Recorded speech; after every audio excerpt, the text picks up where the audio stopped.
Kings, Queens, and in-betweens, welcome back to the City Boys podcast. And today we are talking about St. Louis City's 3-2 loss to the Vancouver Whitecaps. And we are not going into any intros. We are not recapping the game. We are getting straight into St. Louis City's most controversial matchup of all time in our history. We are going to talk straight away about Vancouver's penalty kick called to score their third goal and ultimately secure them a victory over St. Louis City in the 100th minute.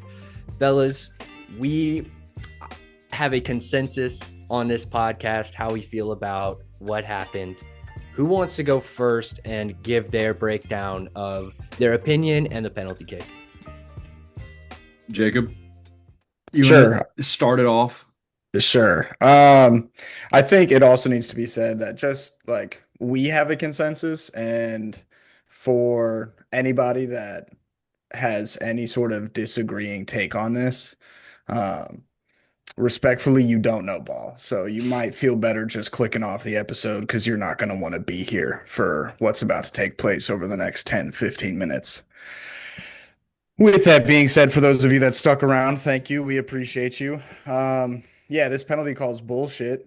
The fact that it isn't called on the field, and then I'm pretty sure Berkey gets the goal kick away before any ensuing whistle takes place to stop the match to go take a look at it. So that's controversial number one. We've already moved on from the stoppage of play, so by rule book, you can't go back and look. And then we're over there at the monitor for like 5, 6 minutes trying to find any sort of angle that doesn't exist that shows clear contact. And I know people want to say to investigate the center ref, which, like, sure, that needs to take place. Also, he didn't look happy to give this call. Like, when he said it, he did not look like he felt confident in his own call. So I think VAR also needs to be looked at in this. I don't know who was on the VAR call for this match. Bad journalism there. But yeah, Mackay Joyner doesn't touch him. There isn't an angle where there's clear contact. The call on the field was a non-pen for it to get pulled back super late in this match. I think it's bullshit. And this just fucking tracks for St. Louis City season, unfortunately. What do you think, Grayson? It's disgusting. Listen, soccer is a contact sport. People go, shoulder to shoulder, body to body every second of the game, and it's not a foul. Listen, we've been talking about the Premier League. The Premier League is back this season, and this season there have been so many plays and fouls in the box that have been let go.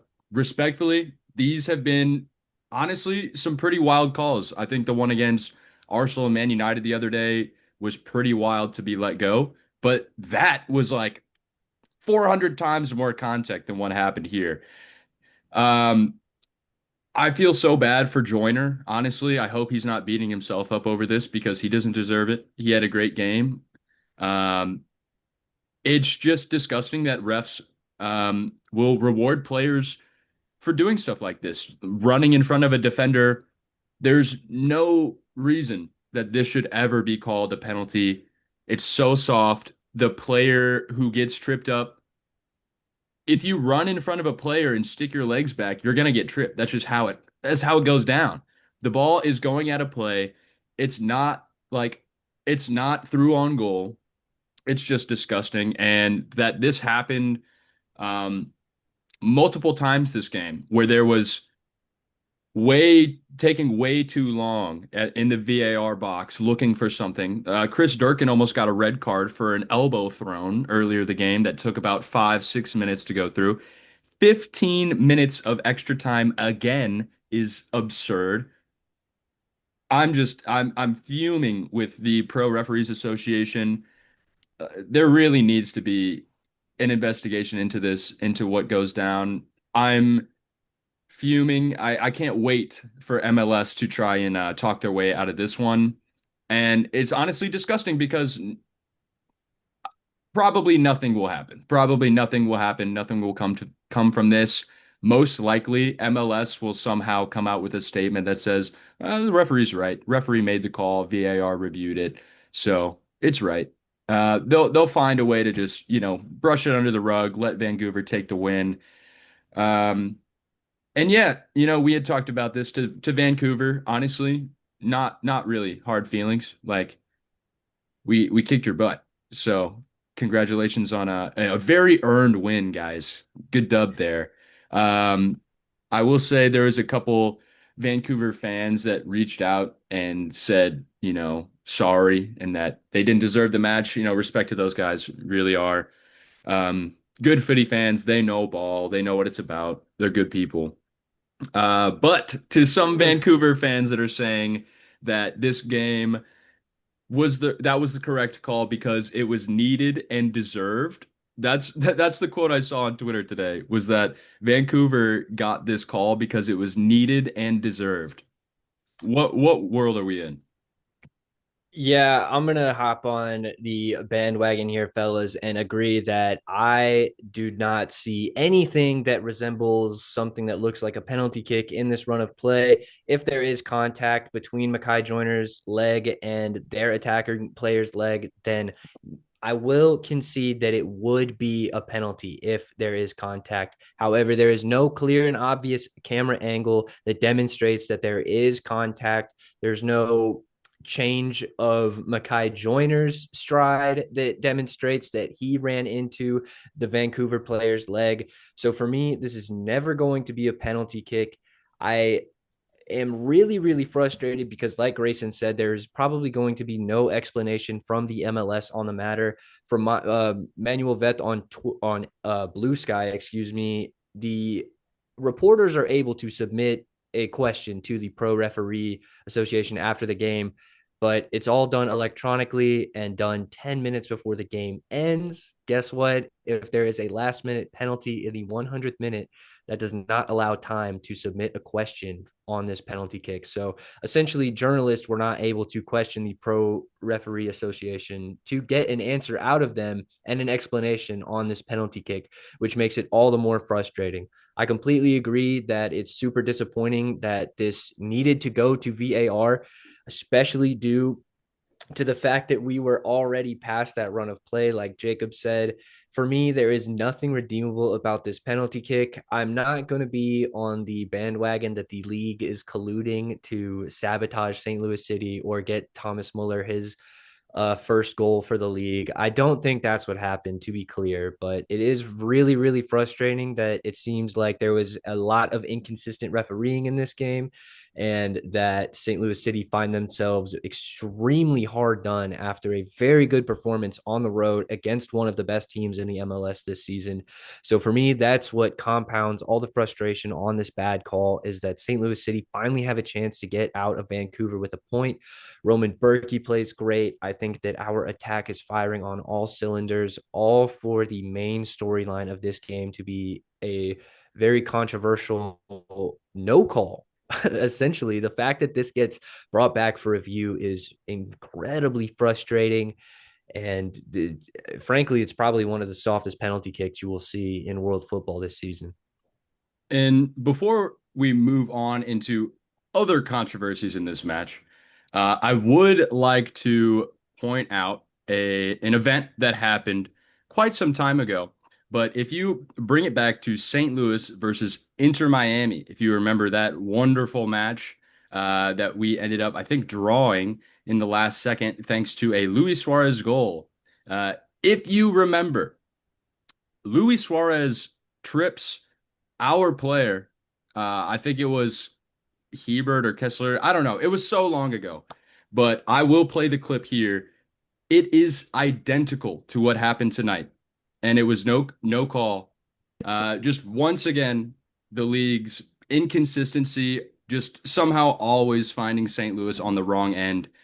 We get a no call and then a call, both the wrong ways for St. Louis. This has happened many times, like where this is at least the second time that this has happened, where we've been on the different decisions on the same call. It's happened multiple times for St. Louis. And yeah, like you said, it's just honestly just so defeating because St. Louis is the worst team in conceding goals late in matches. And this time it was not our fault. The boys did not deserve to lose like this. They deserved, honestly, a win. I'm not saying we even deserved a draw. We honestly deserved to win this match. Yeah, the Ambitious. a standout from this controversy is the fact that this match was extremely entertaining without referee injection. And for the final to be decided in such a shitty way, it's like what are we doing here? Like, if at the end of the day you can have a controversial call decide 3 points in like what would have been a pretty big 3 point swing for St. Louis for us to knock off another top team. I mean, we're out of playoffs at this point. Like in Roman Berkey's press conference, he literally said he was like, "We're not playing for much except for the pride of our fans at this point," which I can respect that. You know, they know where they're at, and the fact that they're still going out trying to perform for us every week, I do appreciate that. But the game being called that way just puts a stain on the match, a stain on the league. It's quite embarrassing. I don't really know what else there is to say on it other than that. I mean, you know, it's bad when Sporting Kansas City fans are hopping in the replies and saying that they feel like we got robbed or they feel for St. Louis City fans. You know, I think I saw someone literally say, I hate your guys' club, but this is never a penalty kick. And it's like, yeah, I mean, if you can set your bias aside and acknowledge it from that standpoint, then I think it says a lot. I saw Minnesota United fans and Vancouver fans saying the same thing. And it is part of the game, fellas. I think that, you know, getting robbed of 3 points will happen. And I would love to see St. Louis City get that same opportunity at some point. Well, let's talk about something positive that happened in this match. I'll go ahead and talk about the Edu Leuven goal here. It would come from across from Conrad Vollum. So Hartl actually was on the right wing. I thought he was going to try and sneak in across, passes it back up to the top of the box, up to Conrad Vollum, who has been just lights out putting in crosses on that right hand side. So I do think Critchley swapping him into the right back position was a pretty good call. He had a really good match, probably one of the best matches from Conrad Vollum I've seen in a minute. Yeah. I do have a critique for him I'll get into later, but otherwise his distribution was fantastic, great crossing, and an absolute bullet header from Edu Leuven, just emphatic finish, just a rocket, put so much power into it, a beauty of a goal. The man deserved it, and honestly, I've never seen Edu score with his head before. That was pretty cool. Yeah, he doesn't get into positions like that very often, does he? Yeah, I was gonna say now that you mention it, I don't know if Edu has another header goal in a Yeah. St. Louis City uniform. I mean, Well, he's a like, tree, so like I'm surprised. But he's always the one putting in the cross. exactly. The So man serving the cross can never finish it. So happy for him. He got to be on the end of one. that was a great moment for you, to. To your Conrad Ballin point, he had a job to do in this match as well. He had his hands full with Nelson. And there were a couple times where Nelson got the better of him with pace, but I thought his tracking back and defensive positioning was really a highlight for him in this match, in addition to what he brought in our attack. And I mean, this was just a pinpoint perfect cross. I think It him and was. Adu have been in each other's bag for the last couple weeks. Yeah, so that actually occurred in the 14th minute. So St. Louis really came out starting this match on the right foot, coming out swinging. I was impressed because, yeah, the Whitecaps did control a lot of this match. So it was very vintage St. Louis to be able to take our chances against the run of play, create something.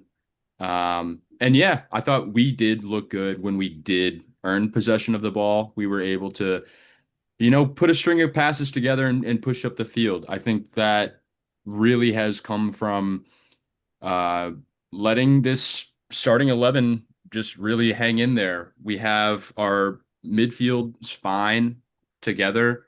Playing Hartl out on the left and letting Ostrich run the 10 consistently for the past couple weeks has really started to pay off in terms of offensive structure, midfield structure.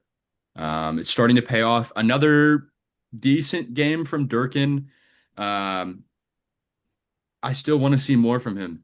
So, but other than that, I was really impressed with everyone else's performance. Moving into the slightly less controversial, but still some controversy in Still the very controversial. first goal for the Vancouver Whitecaps. It is a penalty kick called on the field. Blackman has just a little bit of a tug from Padelford on this corner kick, and also I forget who was backing up slash falling backwards that doesn't even really clip him, and then Blackman in Durkin. Yep. no other kind words, takes a dive. Honestly, he just goes to ground so easy. He's not pushed forward. There's nothing to make him go forward except for his own body weight, and he goes to ground easy. Referee blows whistle. There's just a slight look at it by VAR, and they say, yeah, that's the correct call, which, as we've already covered, VAR was smoking something in this match. Dude, I now that you mention it, Jacob, that's a really good point. If Padelford is pulling Tristan Blackman backwards, how does he just fall straight forward as if he's pushed? That was something His that I legs really don't did work. not understand.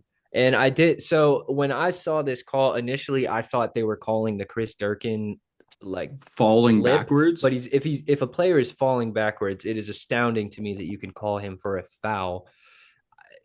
If he were swinging his arms out or trying to get a hold of the ball carrier, in that case I could understand it, but there were no hands involved. He is just straight up falling backwards like you might after tripping over a stair or something like that. Like, I mean, really, really, really harsh to call a penalty kick here. I do want to give Brian White credit though. No stutter step nonsense from him. Yeah, unlike Thomas Muller. Also was the least surprising thing about this game to see Brian White hit the back of the net. Yeah, and it's a well taken PK too, like you said. No stutter step. He puts it bottom corner. Berkey goes the other way. I did think to myself as I was watching it, I said bottom left before he shot it. And then obviously Brian White tucks it bottom right, Mm. his bottom right. But if Berkey could have heard me, it's Berkey's bottom left.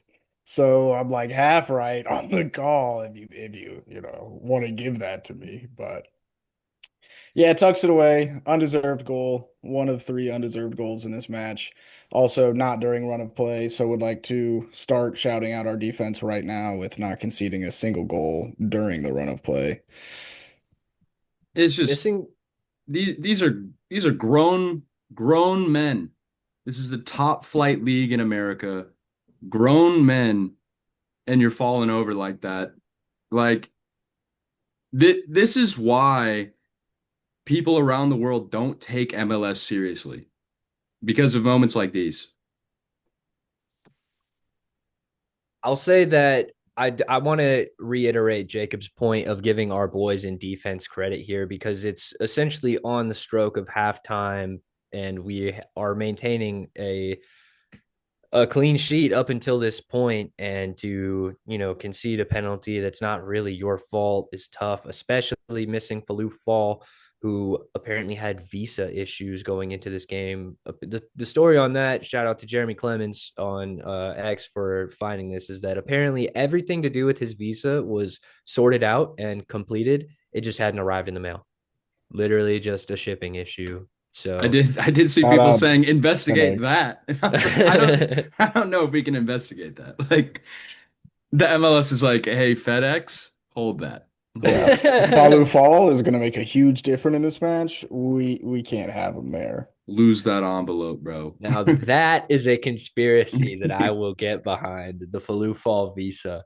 But after halftime, St. Louis City would actually have another great moment through Sengbin Jong and Joao Klaus, Jong just Sangbin showing some electric pace up that right-hand side, reminiscent of Gareth Bale in the Copa del Rey final back in like 2015 or something like that. Looking like prime Gareth Bale is quite the compliment, though. He gets around the defender on the outside, plays in a good slotted pass for João Klaus, who makes the most out of it, is able to maintain control under duress from two defenders, and puts his shot between the two of them, finding the bottom right corner to be Takaoka. Really great goal from start to finish. The kind of goal that you love to see João Klaus score. And On I his think, left foot. oh, it's lovely stuff. I mean, he looks confident under Critchley. It's amazing what João Klaus has been able to do under David Critchley. It seems like he really just has unlocked that striker that we thought we were investing in.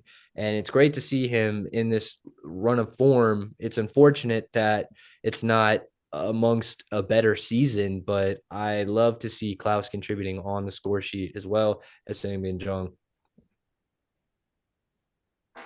That does put him on 9 goals in the MLS, which is pretty sick.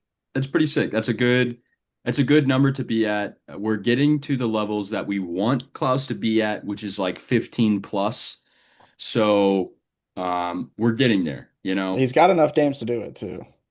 The Klaus hate has been mad quiet, though. Very, very quiet since David Critchley started. And I love it. That's what I want to see. Grayson, are you going to cover the free kick goal? Yes, I would like to, because this is my only critique for Conrad Vollum in this match. And it's barely a critique for him. It's once again, in my opinion, another act of diving like a little bitch.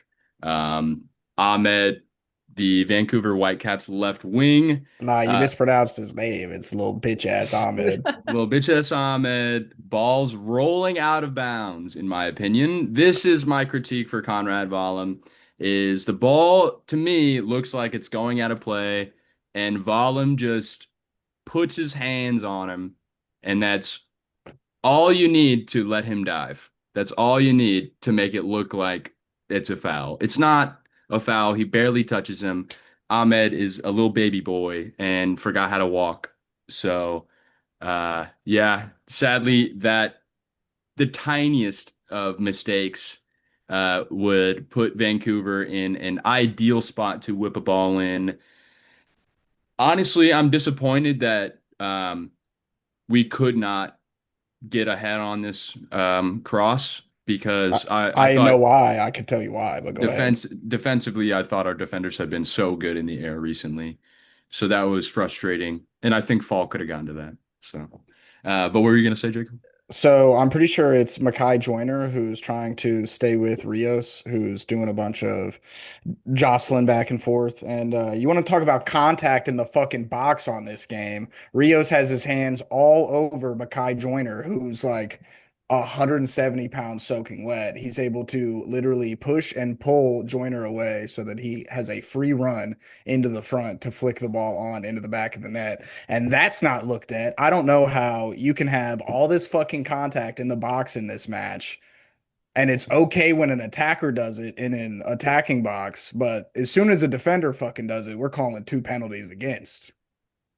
But you want to throw a kid around, a young kid who's honestly trying his best. To be fair, Mackay Joyner had a good game going forward. Yeah, that is pretty accurate, Jacob. He had a performance that he should take confidence from in this Vancouver match. He needs to have kind of a goldfish memory as far as those defensive moments go. Yeah. And frankly, I don't think anyone is expecting a two-sided performance from Mackay Joyner when we bring him onto the field. I think that our expectations are that he will ignite our attack and be a spark plug in that sense. Of course, we want to see him do the job on defense when necessary, but yeah, Jacob, I saw that too. And I do want to give credit to Sebastian Berhalter's service on this goal. It was a great ball. I will give credit on that front because Seba has been pretty good this season. He's my favorite Berhalter. Mar's pretty low. Not that hard. Yeah, easy choice. Not that hard to get there. Low. But Well, after the Rios goal, we would see in the 90 plus 14 is when ESPN has it. The Thomas Muller getting his first goal of his MLS career. Yay for Vancouver. I mean, really disappointing. The media, the social media from the MLS had every single post, the comments underneath show the run up that led to this goal, show the run up that led to his penalties, show how he was awarded a penalty, show why he got this goal. So we're not the only people. I don't think St. Louis City fans are the only people questioning this penalty kick call, and I'm really looking forward to some of the more prominent MLS talking heads deliver an opinion about this. I'd be really interested in what someone like Andrew Wiebe has to say about this. Taylor Twellman will probably have a very opinionated response on the matter, especially because it's St. Louis City. Yeah. So this definitely overshadows the result as a whole to me, not nonetheless the Thomas Muller storylines. But I think if I were to try and wrap this up with a bow, wrap up the Vancouver game from my standpoint, I do want to give the guys credit. I think that players like João Klaus, Edu Lovin, and Henry Kessler and Roman Berkey, the spine of St. Louis City, came out and performed in the way that they needed to. They showed desire. Timo had a great game. He did. He stepped up. He had moments where he cleared the ball off the line. And I think that we are really starting to find our stride in that sense. It is a shame that it's come so late and will not likely result in a playoff run or any kind of positive result on the season. Now, like Roman Berkey said, and like Jacob said, it's just going to be nice to see the boys playing for pride and playing for the fans and the city at this point. The final thing I want to say on this goal, and this is with respect. Fuck Thomas Muller, bro. We're really celebrating that PK like it is in the World Cup. I get it. It's your first in MLS.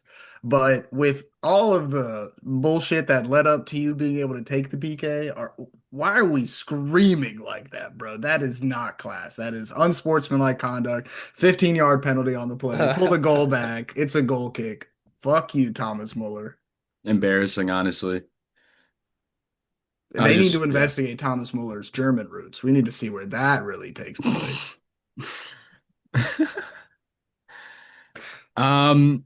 Final notes. I did want to say, like, I've seen a surprising amount of St. Louis City fans get mad at the players, like St. Louis City players, and at Critchley for not like fighting people on the field after the game. Like, it's just misguided anger, guys. Like, Yeah. I get it. Like, we're all frustrated, but like getting Critchley fined, getting our boys suspended for the rest of the season isn't gonna help. Unless it would have been great to have Critchley just curse out the referee in the post match, but it doesn't need to be done. To be fair, that is being a St. Louis sports fan, though. That is when true. something goes this drastically wrong, like I want to bring see we want to see blood. Like blood has to be spilled in order for it to feel right. Yeah. This MLS reffing crew needs a lengthy break. They need to check out other leagues.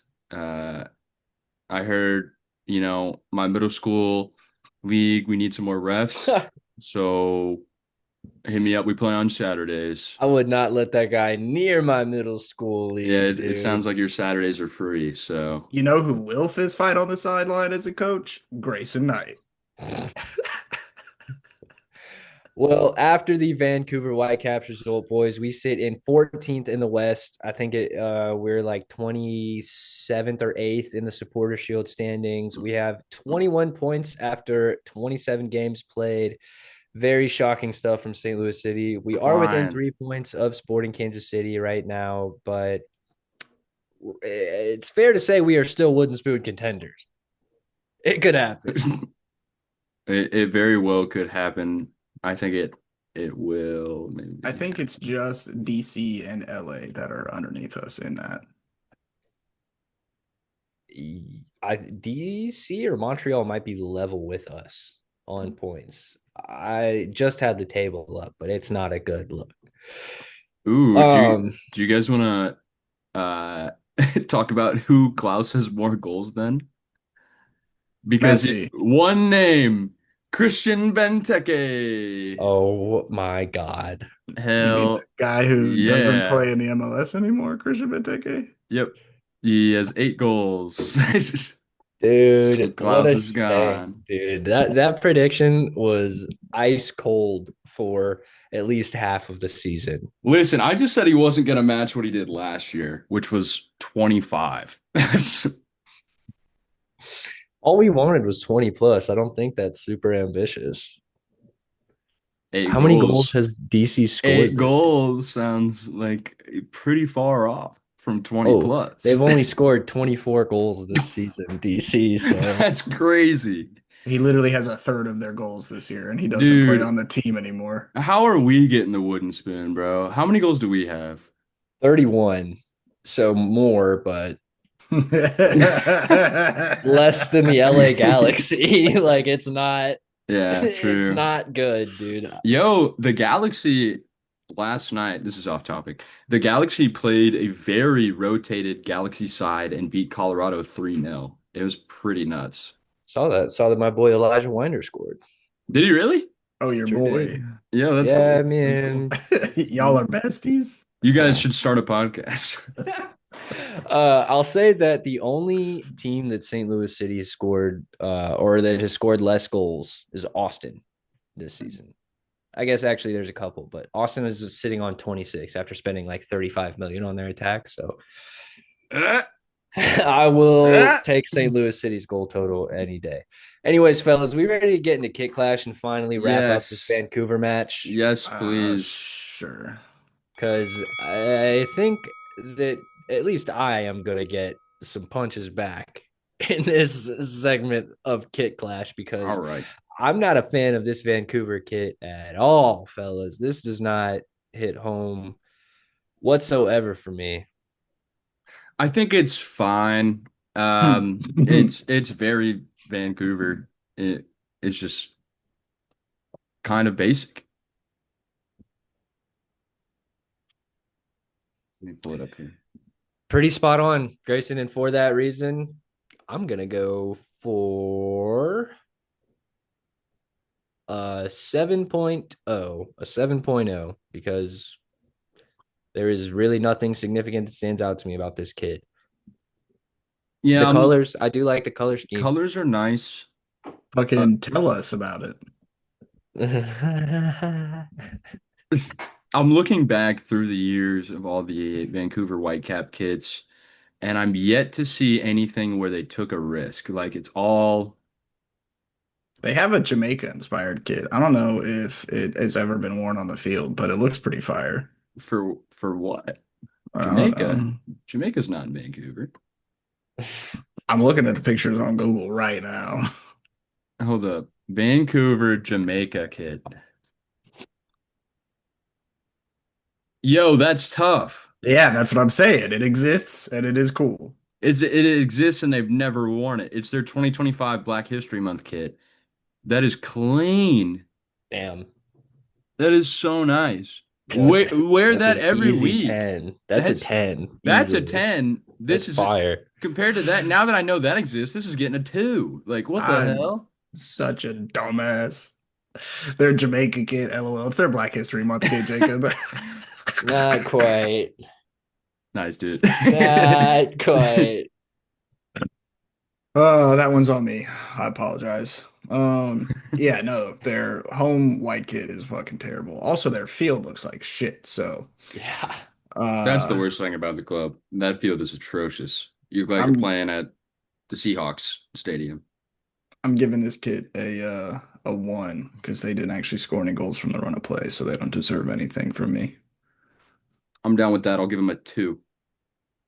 And Ethan gave him a 7. Wow, are you a Vancouver Whitecaps fan, Ethan? This That's guy. I guess crazy I'm a talk, fan of bro. every team in the MLS except for St. Louis City at this point.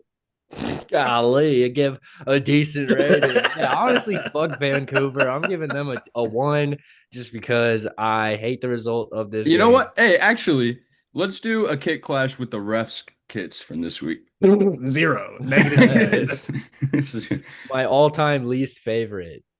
They get the number for however much they were paid for this game. Yeah, hopefully a gift card or something. Let's see. Who do we got next week? Houston. Fellas, We it's got kind of a winnable game. Houston. So Oh, I said here's it. the thing with winnable games for St. Louis City. Uh, they don't exist. Houston. Honestly, with the way St. Louis City plays, I'm not surprised that we play better against better teams. And we seem to struggle against winnable games. So I do think Houston can give us some trouble. I think they will give us some trouble. But for me, I want a result just like the Houston match that we got the last home game of the season last season. It ended 3-1 with a who is our right back? Jake Nwitz Nervinsky. Nervinsky goal. I want a goal from our right back to win. Whoever's playing at right back needs to score the winner here, and it's going to be 3-1. Already making that prediction. It's going to be a hard game though. It's It's gonna going be to be very hard. chippy, very chippy. Lots of fouls going both ways in this game. So Houston's referee really crew is really gonna matter for this match. let the boys play. That's all I want. Let the boys play. Let there be blood. They're playing in Energizer Park as well. This is going to be a St. Louis City home match. I can guarantee you that the crowd will be out for blood and will be closely monitoring this referee's performance. It might I'd be start scared. with booze, just straight off kickoff. It Yeah, I probably mean, will. just to let it rip, like kickoff whistle blows, boo the referee. The Oh, referee's a wanker chant finally coming to St. Louis. A wanker, a wanker. Well, I do want to point out some players for Houston. They do have some worthwhile names. Of course, for me, the standout has got to be Jack McGlynn. He is a pretty young player for the U.S. men's national team that has, I think, yeah, 5 goals on the season and 6 assists, which is, I want to say, pretty close to Marcel Hartel's output this season. Yeah. Jacob, you're making a face like he's really not due for a left-footed banger once every blue moon. I just disagree with the statement that Houston's got some notable players. The moon ain't No? blue right now, so we're good. Okay, fellas. I'll take it then. Ezekiel Ponce, I thought, has been playing all right for them this season, but kind of like St. Louis City, I think they are in a down year. Most definitely. Only 7 wins this season for Houston. And thank you. Google hooked me up. I was like, Houston, what the fuck is Houston's name? They're the Dynamo. I've been impressed with Griffin Dorsey a lot this season, but I honestly haven't seen him play well recently, so he might just be out of form. Let's see. Yeah, I think they no, do they still have Bossy? I mean, Houston Bossy. I felt like they waived a couple of players that were like supposed to be really important to their attack, but I might just be wrong.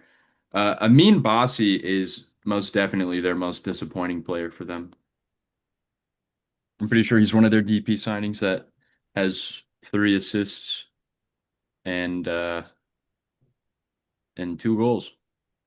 To be totally fair to Houston, I'm mostly concerned about the performance from St. Louis in this matchup. Like, I don't think with what our team looks like on paper and how they've performed over the last couple weeks, like even for the 60 minutes in the Chicago Fire game, I thought we've been really good over the last 3 matches. Um, I would like to see us keep that momentum, and that is going to look like in the form of a similar score line that you brought up, Grayson. And since I don't think Houston's attackers can hold St. Louis City's defenders' jock straps, I'm going to go with a 3-0 score line, and I'm going to keep riding them. Pause. Hyung Sang Bin John, Jesus Christ. Young and I Son. had a stroke Yuck. right there. Sang Bin John to score. He had a lovely assist in this match. He almost did have a goal as well. So just Yeah, find he the had a back few of the good net again. chances. Find the back of Yeah. the net again. The kid's a monster. I have no doubt that Songbin John is going to score just an absolute worldy one of these days. I would like to point out, so I was looking back at our last match against Houston, which ended 1-0 earlier this season. But let's look at this starting back line for this match. I think it's Yarrow, Nope. Heber. Nope. Oof. We've Worse? got even worse. We've got Jay Reed, left back, Okay. Wenzel, center back, Girdwood Reich, center back, Zielinski, right back.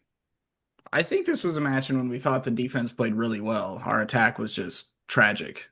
I wouldn't put it that way. I thought we liked the performance from JGR and Fensel together, and then the following week we were surprised that neither of them were on the team sheet. I know JGR had a good game. I think Wenzel was fine. Zielinski is fine.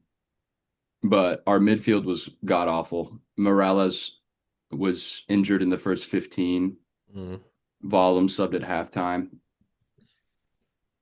Who else was in the midfield that game? It was Morales Volume, which is easily one of our worst center midfield pairings. We got Hartle at the 10, Betcher right mid, Celio start, and Klaus up top. And then both Balam and Morales came off the field for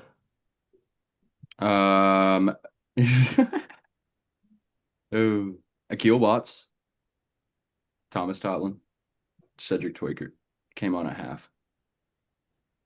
Who came on? Zielinski came off. So Zielinski came off at halftime. What?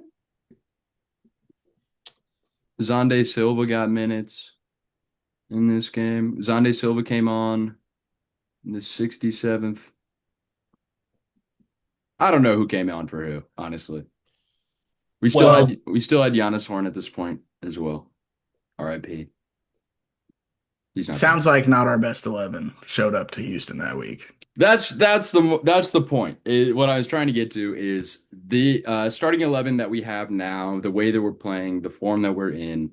Although the results aren't exactly mirroring the success we've been having on the field, I do think we're light years better than the team that we were then, and I do think we are very capable of dismantling Houston.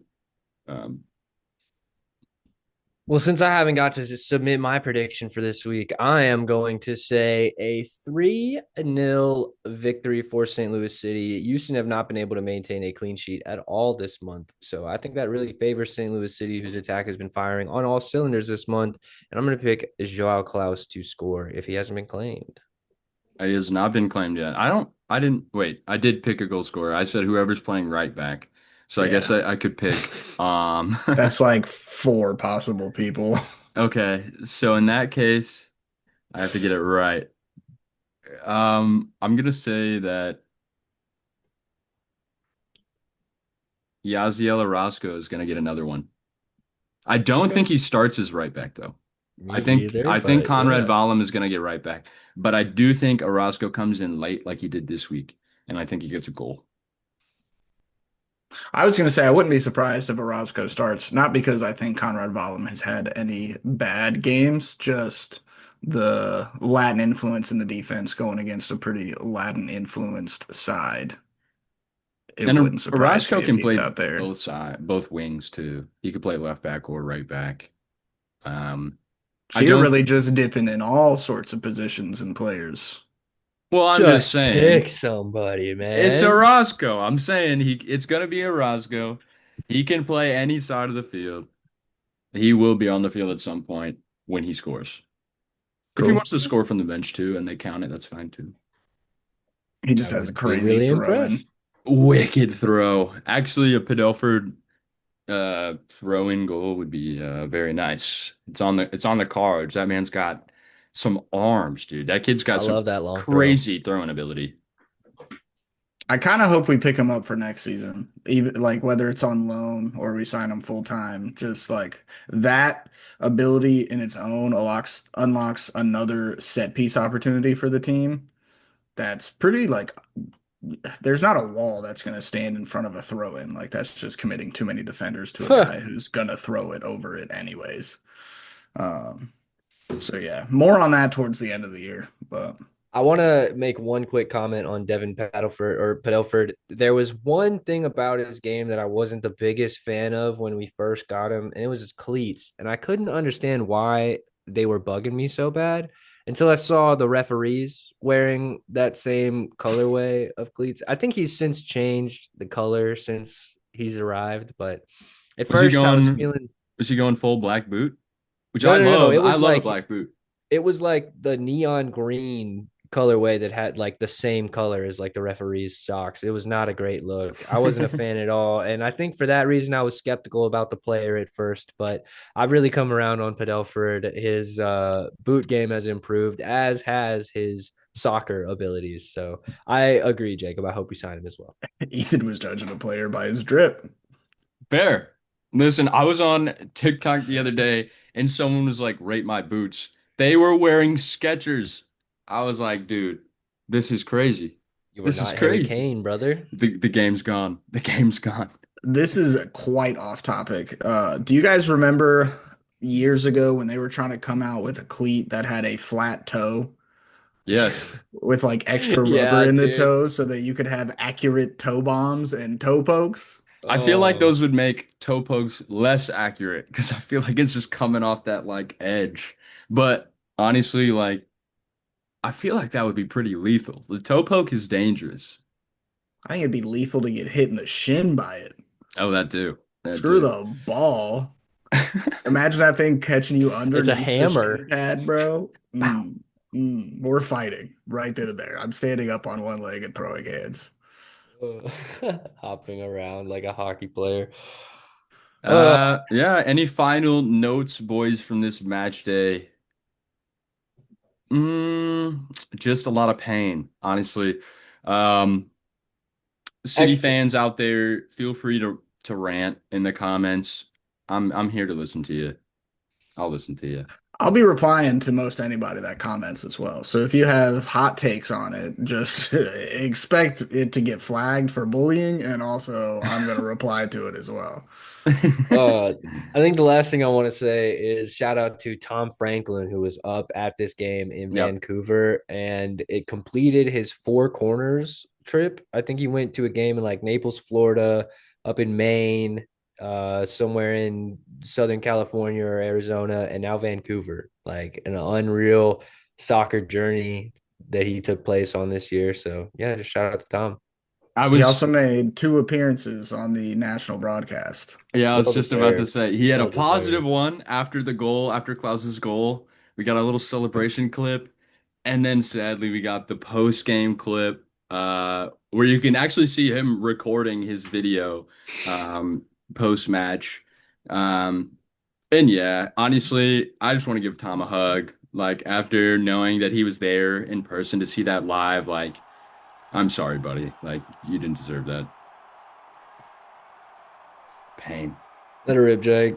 Well, if you've watched this long, we appreciate you. If you are not subscribed, make sure you subscribe, comment, like this video. It really helps with the algorithm. So we appreciate you guys. If you're listening on Spotify, do the same thing. Follow, rate 5 stars. Again, it helps with the algorithm. But most importantly, we can say fuck you to the algorithm as long as you tell your mother that you love her. Peace. STL. STL. STL. STL. STL.